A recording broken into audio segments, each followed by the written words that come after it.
The president's chief legal counsel has threatened arrest for ICC investigators who dare enter the Philippines to probe the drug war. The Army is now completing members of a general court-martial that will try Brigadier General Jesus Durante, the alleged mastermind in a businesswoman's murder. And for the fifth straight week, it's another movement in fuel prices. And it's not good news.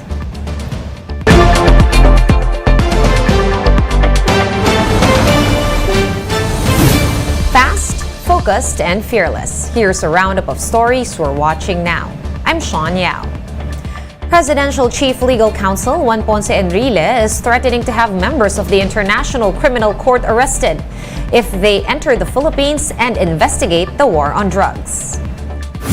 Enrile said that he will not allow the ICC to enter the country for lack of jurisdiction and sovereign powers over the Philippines. However, Enrile did note that he has yet to discuss the ICC issue with President Bongbong Marcos.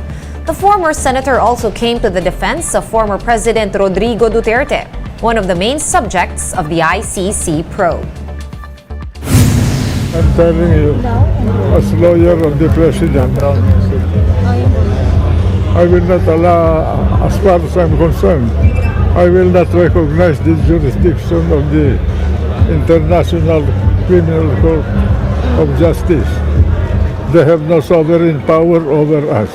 If they will come here, if I were to be followed, I will consider arrest. President Bongbong Marcos visited the wake of slain OFW Julie Ranara. Strict security was implemented during Marcos's visit as the Ranara family wished for privacy. The president assured the family that any necessary assistance will be provided to them. Aside from the president, Migrant Workers Secretary Susan Ople, Overseas Workers Welfare Administration Chief Arnel Ignacio, and Senator Mark Villar were also present. And Kuwait's foreign ministry has condemned the brutal murder of overseas Filipino worker Julie Ranara. In a meeting with Philippines Chargé d'Affaires Jose Cabrera, Kuwait's Foreign Minister Sheikh Salem Abdullah Al-Jaber Al-Saba said that the killing does not in any way reflect the character of the Kuwaiti society, its people, and its government. He also vowed to provide all the necessary assistance as the investigation into Ranara's case continues. Meanwhile, the Philippine official thanked the Kuwaiti government for their cooperation on the case. And the government is still not keen on imposing a total deployment ban to Kuwait following Ranara's death. Migrant Workers Secretary Susan Ople said the Philippine government will instead take the diplomatic route as the Kuwaiti government is fully cooperating with them. This diplomacy includes the review of the country's labor agreement with the Gulf state. Some senators had earlier suggested the ban on OFW deployment to Kuwait amid cases of abuse among Filipino workers there. Pag nag-impose naman tayo ng ban sa Kuwait, saan naman lilipat din itong mga kasambahay, no? Saan, anong market naman ang pupuntahan nila, no? So, yung mga employers nila will pressure the domestic workers to continue working for them dahil alam nila na it will be difficult to get a replacement from the Philippines. We'll bring you more stories after this quick break. Keep it here on One News.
I'm Sean Yao.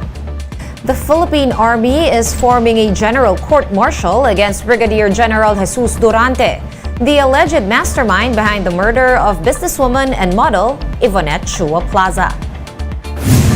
AFP Commander Lieutenant General Romeo Browner said they're already looking for members of the court-martial and that they could be identified within the week.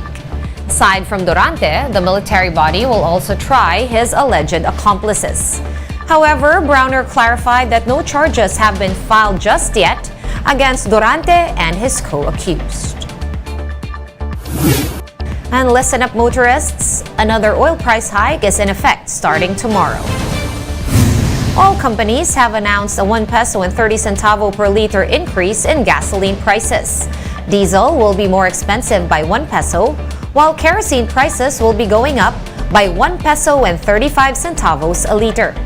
This comes amid a strong global demand for oil and faster economic growth for the United States in the fourth quarter of 2022. This is the fifth round of pump price adjustments this year.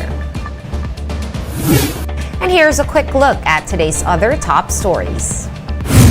The government's Anti-Terrorism Council has designated community doctor Maria Natividad Castro as a terrorist. In a new resolution, the ATC claimed that the doctor violated the Anti-Terror Act for her alleged continuous engagement with communists. Castro was arrested last year and later on released over charges of kidnapping and serious illegal detention. The Bureau of Fisheries and Aquatic Resources continues to monitor another fish kill in a lake in South Cotabato. BFAR Chief Information Officer Nazario Briguera pointed to the lack of dissolved oxygen in the lake as the reason for the fish kill. He said that this is caused by changing weather and possible overcrowding of fish cages. And foreign tourists visiting the Philippines will be entitled to a VAT refund starting next year.